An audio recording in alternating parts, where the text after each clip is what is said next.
حضرت عمر کا بیٹا مصر گیا، وہاں سے کمائی کر کے لایا، تجارت کرنے گیا، لاکھوں کا مال۔ کون سا باپ ہے دنیا میں جس کا بیٹا باہر سے پیسے لے کے آئے تو ابا تفصیل پوچھے کہ بیٹا کہاں سے کمائے، کہاں سے لایا، کتنے ملے، کیوں آئے؟ کون سا باپ تفصیل پوچھتا ہے؟ ابا تو کہتا لا صحیح اور تعریفیں کرتا ہے، میرا بیٹا بڑی کمائی کرتا ہے۔ کبھی پوچھا ہے اس سے کہ ڈیوٹی صحیح دیتا ہے کہ نہیں؟ کبھی پوچھا ہے کہ تو ایمانداری کی روزی لاتا ہے کہ حرام کی کماتا ہے؟ یہ باپ کی ذمہ داری ہے، یہ اماں کی ذمہ داری ہے۔ پھر کہتا ہے بیماری کیسے آ گئی، پریشانی کیسے آ گئی؟ تو نے کبھی سوال کیا اپنی اولاد سے؟ حضرت عمر فاروق رضی اللہ تعالیٰ عنہ کا بیٹا مصر سے پیسے کما کے لایا تو جناب عمر نے بلایا، فرمایا بیٹے اتنی تو تیرے پاس راس ہی نہیں تھی، تھوڑے سے تو پیسے لے کے گیا تھا، اتنی کمائی کیسے ہو گئی؟ اتنے تو پیسے نہیں تھے صاحب، کہاں سے کمائی لائے؟ اس نے کہا ابا جی وہ جو میرے چچا ہے نا مصر کے گورنر، آپ کے دوست، انہوں نے میری مدد کی ہے۔ فرمایا جتنے لوگ گئے تھے سب کی ہے مدد اس نے؟ کہا نہیں صرف میری کی۔ فرمایا تیری کیوں کی؟ تیری کیوں کی؟ کہا حضور آپ کے دوست ہیں۔ فرمایا چپ کر، حضور انہوں نے مجھے اتنے پیسے دیے، میں نے کاروبار میں ڈالے تو نفع آیا تو میں ان کی رقم دے کے۔ فرمایا خاموش ہو جا، باقی جتنے لوگ گئے تھے سب کی مدد کی اس نے؟ کہا نہیں حضور صرف میری کی۔ فرمایا اس نے تیری مدد نہیں کی، اس نے خلیفہ کے بیٹے کی مدد کی، اس لیے کہ وہ خلیفہ کو اپنے حق میں نرم کر سکے۔ فرمایا آدھا مال تیرا ہے، آدھا مال غنیمت کا ہے، مال خزانہ کا ہے، مسلمانوں کا ہے، اس لیے کہ تو جو وہاں سے مال کما کے لایا ہے وہ اپنے باپ کے خلیفہ ہونے کی وجہ سے کما کے لایا ہے، لہذا رکھ ادھر۔ یہاں کہتے ہیں کدھر سے آیا، کیسے آیا، کون سا حساب دیں، کیا کریں؟ او بھائی حضرت عمر رضی اللہ تعالیٰ عنہ کا اپنی اولاد کے بارے میں یہ رنگ ہے۔ ایک جنگ سے نا خوشبو آئی، خوشبو بڑی مہنگی ہوتی تھی، عرب میں خوشبو آج بھی بڑی مہنگی ہے، وہ زیادہ استعمال کرتے ہیں۔ میری باتوں کی سمجھ آ رہی ہے میرے بھائیوں؟ بڑی مہنگی خوشبو تھی۔ جب وہ خوشبو آئی تو حضرت عمر نے کہا، گھر میں پہلے پہنچی حضرت عمر کے، چونکہ زیادہ عورتیں استعمال کرتی تھی گھر کے اندر خوشبو، مرد بھی لگاتے تھے۔ حضرت عمر نے اپنی بیوی سے کہا، آپ کی زوجہ تو تھی وہ بڑی خوشبو کو پسند کرتی تھی۔ حضرت عمر نے اپنی زوجہ سے کہا کہ خوشبو لاؤ، میں نے ایک عورت کی ڈیوٹی لگائی ہے، وہ خوشبو تول کے نا تو حصہ برابر صحابہ میں بانٹ دے گی۔ تو آپ کی زوجہ کہنے لگی کسی بی بی کی ڈیوٹی لگانے کی کیا ضرورت تھی، میں جو موجود تھی میں بانٹ دیتی ہوں تول کے حصہ برابر۔ آپ نے فرمایا نہیں تو رہنے دے، وہ فلانی بی بی بانٹے گی۔ حضور میں نے بھی بانٹنی ہے، میرے پہ کچھ حق ہے؟ آپ نے فرمایا نہیں تو تفصیل نہ پوچھ، تو خوشبو دے دے، کوئی اور بانٹے گی۔ خاتون خانہ تھی نا، کہنے لگی نہیں مجھے بھی آج آپ کو بتانا ہی پڑے گا کہ کوئی جو بانٹ سکتی ہے تو میں کیوں نہیں بانٹ سکتی؟ زوجہ کہتی عمر نے بات کی تو میری چیخیں نکل گئی۔ حضرت عمر فرمانے لگے جب تو خوشبو بانٹے گی نا تیرے ہاتھوں کو بھی لگے گی، تیرے دوپٹوں کو بھی لگ جائے گی۔ اگر رب کریم نے مجھ سے سوال پوچھا کہ عمر خوشبو تو مسلمانوں کی تھی، تیری بیوی کے دوپٹے کو کیوں لگ گئی، تو میں اللہ کے حضور کیا جواب دوں گا؟ اگر اللہ نے یہ سوال کیا کہ تیری بیوی نے کیوں لگائی، وہ تو حصہ تھا مسلمانوں کا، تو نے تیری بیوی نے کیوں لگائی؟ تو فرمایا میں نہیں چاہتا کہ اللہ کے حضور مجھے اور تجھے باز پرس ہو، لہذا کسی اور کو بانٹنے دے۔ زوجہ روئی اور تڑپ کے کہنے لگی عمر مجھے لگتا ہے صبح قیامت بھی تیری بیوی ہونے کی وجہ سے اللہ مجھے جنت عطا فرما دے گا، تیری زوجہ ہونے کی برکت سے۔ بھائی یہ معیار رکھا، خدا کی قسم ایسا شخص تاریخ میں دوبارہ نہیں آیا۔ اتنا بڑا آدمی، اتنا بڑا شخص، اتنا بڑا آدمی، اور پھر رنگ یہ ہے کہ عمر 22 لاکھ مربع میل کا حکمران، 22 لاکھ، اور کھجور کے درخت کے نیچے مٹی کا ڈھیلا لے کے سو گئے ہیں، پرواہ کوئی نہیں، کوئی مسئلہ ہی نہیں۔ 2 غلام ساتھ بیٹھے تو ایک روٹی حضرت عمر نے گھر سے منگوائی، تھوڑا سا سرکہ، تو غلام کہنے لگے ہم نے بھی کھانی ہے۔ فرمایا کوئی حرج نہیں، روٹی کو پیٹ بھر کے کھانا ضروری تو نہیں، 3 حصوں میں بانٹ لیتے۔ ایک آدمی آیا ہوا تھا مصر کا رہنے والا ملنے کے لیے، اس نے پوچھا عمر کدھر ہے، تو کہا وہ ادھر جاؤ مسجد میں بیٹھے ہوں گے، اور واپس آیا تو کہنے لگا وہاں تو 3 غلام بیٹھے ہیں، ایک روٹی بانٹ بانٹ کے کھا رہے ہیں, لگتا ہے کئی دنوں سے روٹی نہیں ملی. کہا 3 غلام تو کوئی نہیں, وہاں 2 ہی تھے, تیسرے تو امیر المومنین تھے. اس نے کہا نہیں 3 غلام ہیں, کپڑے بھی ایک طرح کے پہنے ہوئے, بلکہ 2 کے تو پھر صحیح ہیں, تیسرے کے تو زیادہ ماڑے ہیں. کپڑے بھی ایک طرح کے, کھانا پینا بھی ایک طرح کا, اور ان کا نشست برخاست بھی ایک طرح کی ہے, لہذا کوئی فرق نہیں.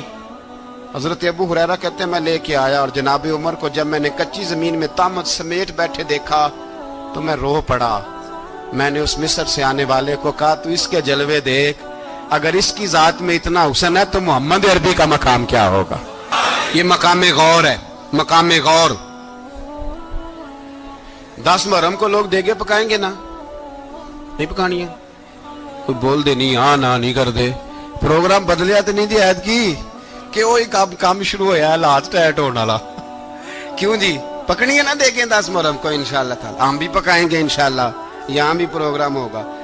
تو 10 محرم کو جو دیگ پکنی ہے تو ایسا نہیں ہو سکتا کہ 1 محرم کو حضرت عمر کے نام کی بھی کوئی پک جائے. اگر امام حسن حسین کے نام کی دیگیں پکیں تو جو امام حسن حسین کے سے پیار کرنے والے ہیں, جو امام حسن حسین سے, ہم لوگوں نے بھی عجیب رٹا اپنایا ہے نا, ہم لوگ بات کا ایک پہلو دیکھتے ہیں دوسرا نہیں دیکھتے. حضرت امام حسن اور حسین کو بھی نبی پاک نے شہید کہا, اور جناب عمر کو بھی رسول اللہ نے خود شہید فرمایا. فرمایا شہید ہے, خود فرمایا اپنی زبان سے کہ یہ شہید ہے, خود میرا عمر شہید ہے. تو ان کے نام کی دیگ نہیں پکنی چاہیے, اس طرف نہیں ہماری توجہ ہونی چاہیے. اور اہل بیت نبو, یہ بات میں پہلے بھی کرتا ہوں, آج پھر کرنا ضروری سمجھتا ہوں. اہل بیت کا پیار, سن لو کان کھول کے, اہل بیت کا پیار اگر ہمیں کسی نے سکھایا ہے تو سیدنا عمر فاروق نے سکھایا ہے.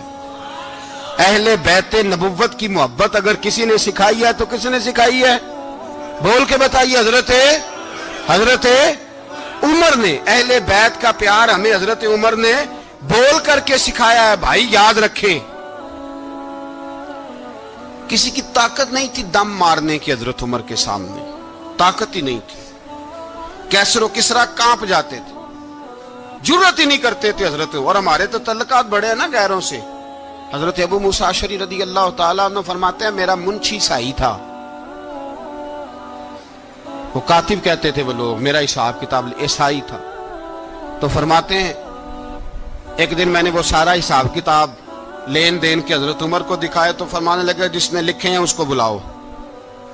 کہنے لگے ضرور مسجد نہیں آ سکتا. کیوں نہیں آ سکتا؟ کہنے لگے وہ عیسائی ہے. کہتے ہیں حضرت عمر جلال میں آ گئے. آپ فرمانے لگے جنہیں رب دور کرتا ہے تم کیوں قریب کرتے ہو, جنہیں اللہ دور کرتا ہے. فرمایا تم غیروں کو اگر عہدے دو گے تو اپنوں کا کیا بنے گا, اگر تم غیروں کو عہدے دو گے تو اپنوں کا. یہ سوچ ہے جو آج برما کے مسلمانوں کے لیے بھی ضروری ہے. کہا اگر تم غیروں کو عہدے دو گے تو اپنوں کا. ہم نے غیروں کو عہدے دیے تو دیکھا نا اپنے کس طرح کاٹے جا رہے ہیں. غیروں کو جو عہدے دے دیے جرانے سارے غیروں سے, روز دعویٰ ہوتا ہے چین ہمارا سجن ہے, چین ہمارا دوست ہے. او بھائی دوست ہے تو اس سے کہو نا کہ برما تو تمہاری ایک چھوٹی سی ریاست ہے, چین کے بغیر تو وہ سانس بھی نہیں لے سکتا. اس کو کہو نا اس حکومت پہ دباؤ ڈالے. لیکن ہم لوگوں نے غیروں کو عہدے دیے تو اپنے پس گئے. حضرت عمر کہتے تھے ذمی کا ہم ادب کریں گے, ذمی کافر کا ہم, ایسا کافر جو مسلمان ریاست کو قبول کرے, بدامنی نہ پھیلائے. ایک آدمی کو آپ نے دیکھا آنکھوں سے نابینا ہے اور بھیک مانگ رہا ہے, تو حضرت عمر کو نظر آ گیا. فرمایا کون ہو؟ اس نے کہا میں یہودی ہوں. فرمایا بھیک کیوں مانگتے ہو؟ کہا جب تک تندرست تھا مسلمانوں کو جزیہ دیتا تھا, بوڑھا ہو گیا ہوں کیا کروں. حضرت عمر نے گھوڑے کی پشت پہ بٹھایا, کافر کو گھوڑے کی پشت پہ بٹھایا اور بٹھا کے مدینے لائے. حضرت علی شیر خدا وزیر خزانہ تھے. فرمایا علی اس کا وظیفہ جاری کرو. کہا یہ کون ہے؟ فرمایا یہ یہودی ہے لیکن یہ ہمیں جزیہ دیتا رہا, بوڑھا ہو گیا بیچارہ, بھیک مانگنے پہ مجبور ہے, ہماری حکومت کے اندر رہتا ہے, اس کا پورا وظیفہ جتنا خرچہ اتنا وظیفہ لگاؤ. حضرت علی کہتے ہیں میں وظیفہ لگا رہا تھا اور وہ میرے نبی کا کلمہ پڑھ رہا تھا, وہ رسول اللہ کا کلمہ پڑھ رہا تھا.